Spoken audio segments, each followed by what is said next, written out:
In this video, I will guide you on how to fix Instagram story music not working. First thing you want to do is launch open the Instagram app. Make sure to log into your account. Now tap on the profile icon at the bottom right corner of your screen. From here, tap on the three lines at the top right corner. Now you want to scroll down a bit. Now we want to tap on the option of account type and tools. Here, find the option of switch to professional account. Select that. Now tap on next. Now you want to select a profession over here, then tap on switch to professional account.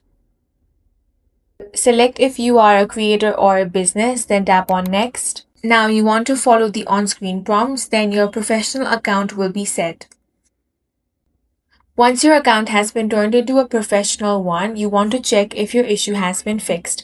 If not, you simply want to update the app. For that, head over to Play Store or App Store. Here you want to search Instagram. If you find an update option, tap on that and update the app to the latest version. Now reopen Instagram and check the music feature again. That's all for this video. If you found it useful, make sure to hit the like button and subscribe for more videos like this.